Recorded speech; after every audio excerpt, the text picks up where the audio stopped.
ମା ତାରା ସମ୍ପର୍କରେ ଏମିତି ଅନେକ ଅଜଣା କଥା ରହିଛି, ଯାହା ଆଧ୍ୟାତ୍ମିକ କଥା ଅଛି, ଯାହା ଆପଣଙ୍କ ଭକ୍ତିର ଗଭୀରତାକୁ ଆହୁରି ବଢ଼ାଇ ପାରିବ।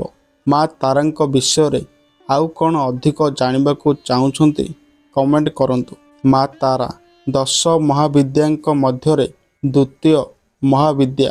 ସଂସ୍କୃତରେ ତାରା ଶବ୍ଦର ଅର୍ଥ ହେଉଛି ଉଦ୍ଧାରକାରିଣୀ କିମ୍ବା ସାଗର ପାର କରାଇଥାଏ ଭକ୍ତଙ୍କୁ ମହାଘୋର ସଙ୍କଟରୁ। ମା ତାରାଙ୍କୁ ଜ୍ଞାନ, ମୁକ୍ତି ଓ କରୁଣାର ଦେବୀ ବୋଲି ମନାଯାଏ। ମା ତାରାଙ୍କ ଦେହ ଗାଢ଼ ନୀଳବର୍ଣ୍ଣର ହୋଇଥାଏ।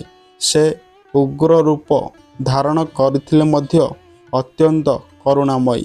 ମା ଏକ ଶବ ଉପରେ ଦଣ୍ଡାୟମାନ ଅବସ୍ଥାରେ ଥାଆନ୍ତି, ଯାହା ମାୟା ଓ ମୃତ୍ୟୁ ଉପରେ ତାଙ୍କର ବିଜୟର ପ୍ରତୀକ। ତାଙ୍କର 4ଟି ହାତ ରହିଥାଏ। ଗୋଟିଏ ହାତରେ ତଲବାର ଥାଏ, ଦ୍ୱିତୀୟ ହାତରେ ଖପର ବା ଖପଡ଼ି ପାତ୍ର ରହିଥାଏ, ତୃତୀୟ ହାତରେ କଟାମୁଣ୍ଡ ଓ ଚତୁର୍ଥ ହାତରେ ଅଭୟ ମୁଦ୍ରା ରହିଥାଏ।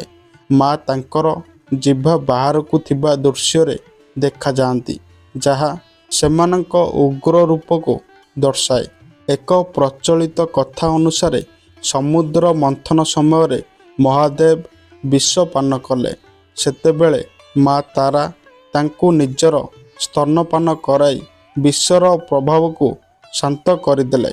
ଏହି କାରଣରୁ ତାଙ୍କୁ ଶିବଙ୍କର ରକ୍ଷାକାରୀ ବୋଲି କୁହାଯାଏ। ମା ତାରାଙ୍କ କୃପାରୁ ସାଧକ ଭୟ, ରୋଗ, ମୃତ୍ୟୁର ଦୁଃଖରୁ ମୁକ୍ତି ଲାଭ କରିଥାଏ। ତାଙ୍କ ପୂଜା ବିଶେଷତଃ ଅମାବାସ୍ୟା ରାତିରେ ବା ତାନ୍ତ୍ରିକ ଅନୁଷ୍ଠାନରେ କରାଯାଏ। ମା ତାରା ଅଧିକାଂଶ ତାନ୍ତ୍ରିକ ସାଧନାରେ ପୂଜିତ ହୁଅନ୍ତି। ସେ ମୃତ୍ୟୁ, ଭୟ, ଭ୍ରମ ଓ ଅଜ୍ଞାନର ଅନ୍ଧକାରକୁ ଦୂର କରନ୍ତି। ମା ତାରା ସାଧନା ମୁକ୍ତି ଅପାର ଶକ୍ତି ପ୍ରଦାନ କରେ। ସେ ଜ୍ଞାନ ବୁଦ୍ଧିର ଦୀପ ଜଳାନ୍ତି। ତାରାପୀଠ ମା ତାରାଙ୍କ ପ୍ରସିଦ୍ଧ ଶକ୍ତିପୀଠ।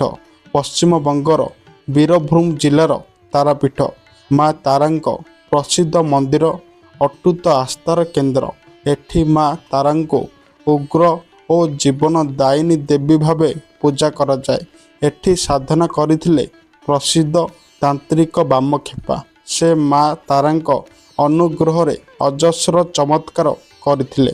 ମା ତାରାଙ୍କ ଜିଭା ବାହାରକୁ ରହିଥାଏ, ଯାହା କାଳୀ ମାଙ୍କ ରୂପ ଭାବରେ ଦେଖାଯାଏ। ତାଙ୍କର ଶବ ଉପରେ ଦଣ୍ଡାୟମାନ ହେବାର ଅର୍ଥ ହେଉଛି ମୃତ୍ୟୁ ଉପରେ ବିଜୟ ପ୍ରାପ୍ତ କରିବା। ମା ତାରା ଓ ଶବ ସାଧନା। ମା ତାରାଙ୍କ ସାଧନାର ଏକ ଅତ୍ୟନ୍ତ ଉଗ୍ର ରୂପ ହେଉଛି ଶବ ସାଧନା, ଯାହା ତାନ୍ତ୍ରିକ ସମ୍ପ୍ରଦାୟରେ ବହୁତ ଶକ୍ତିଶାଳୀ ଓ ଦୁର୍ଲଭ ମନାଯାଏ।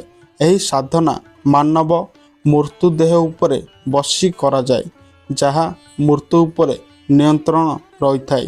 ତାରା ଓ କାଳୀ ଦୁଇ ଉଗ୍ର ଦେବୀ, ଦୁଇ ମାୟା। ମା ତାରା ଓ ମା କାଳୀ ଦୁହେଁ ଦେଖିବାକୁ ସମାନ ଲାଗିଥିଲେ ମଧ୍ୟ ସେମାନଙ୍କ ଗୁଣ ବିଲକୁଲ ଅଲଗା। କାଳୀ ଅଧିକ ଭୟଜନକ ଓ ବିନାଶକାରୀ ରୂପ ଧାରଣ କରନ୍ତି, କିନ୍ତୁ ତାରା ଉଗ୍ର ହୋଇଥିଲେ ମଧ୍ୟ ତାଙ୍କର କରୁଣା ଦିଗ ଅଧିକ। ମା ତାରା ଓ ଜ୍ଞାନ ଅଗ୍ନି। ମା ତାରାଙ୍କ ସାଧନା କେବଳ ଭୂତ ପ୍ରେତ ତାନ୍ତ୍ରିକ ଶକ୍ତି ପାଇଁ ନୁହେଁ, ବରଂ ସାଧନା ଜ୍ଞାନ ଅଗ୍ନିକୁ ଜାଗ୍ରତ କରି ମନ ଓ ମାନସିକତାର ମଳିନତାକୁ ଦୂର କରିଥାଏ। ଏହି ଜ୍ଞାନ ଆତ୍ମା ସାକ୍ଷାତକାର ପଥକୁ ଖୋଲିଥାଏ। ଯେଉଁ ଭକ୍ତ ମା ତାରାଙ୍କ ଉପାସନା ଦୈନିକ ଭାବେ କରନ୍ତି, ସେମାନେ ଅକ୍ଷୟ ସାହସ, ଧୈର୍ଯ୍ୟ ଲାଭ କରନ୍ତି, ଦୁଷ୍ଟ ଶକ୍ତିରୁ ରକ୍ଷା ପାଆନ୍ତି, ନିଜର ଜୀବନ ଲକ୍ଷ୍ୟ ସଫଳ କରିପାରନ୍ତି, ଚମତ୍କାର ଜ୍ଞାନ ପ୍ରାପ୍ତ କରନ୍ତି। ମା ତାରାଙ୍କୁ ବାକ୍ ଶକ୍ତିର ଦେବୀ ବିଷୟରେ ମଧ୍ୟ ପୂଜା କରାଯାଏ। ବାକ୍ ମାନେ ଉଚ୍ଚାରଣ ଶକ୍ତି, ଜ୍ଞାନ ଓ କବିତା ଶକ୍ତି। ତେଣୁ ଯେଉଁମାନେ କବି, ଗାୟକ, ଉପନ୍ୟାସକାର, ଅଭିନେତା ବା ଶିକ୍ଷକ ଥିବେ, ସେମାନେ ମା ତାରାଙ୍କ ଅନୁଗ୍ରହରେ ଅପାର ବାଣୀ ଶକ୍ତି ଲାଭ କରନ୍ତି। ଏକ ଖ୍ୟାତିନାମ ତାନ୍ତ୍ରିକ ସାଧକ ବାମକ୍ଷେପା, ଯିଏ ତାରାପୀଠରେ ମା ତାରାଙ୍କ ଚରଣ ଉପରେ ଶବ ରଖି ଘଣ୍ଟା ଘଣ୍ଟା ଧରି ଧ୍ୟାନ କରୁଥିଲେ। ଲୋକମାନେ କୁହନ୍ତି ଯେ ମା ତାରା ନିଜେ ଗୋପନୀୟ ରୂପରେ ଦର୍ଶନ ଦେଇଥିଲେ।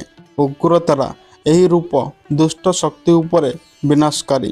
ନୀଳ ସରସ୍ୱତୀ ଏହି ରୂପ ଜ୍ଞାନ, ସଙ୍ଗୀତ ଓ ବାଣୀ ଦେବୀ ଭାବରେ ପୂଜିତ। ଏକ ଜଟା ତାରା ଏହା ଦ୍ୱିତୀୟ ବୌଦ୍ଧ ଧର୍ମରେ ବେଶ୍ ଲୋକପ୍ରିୟ।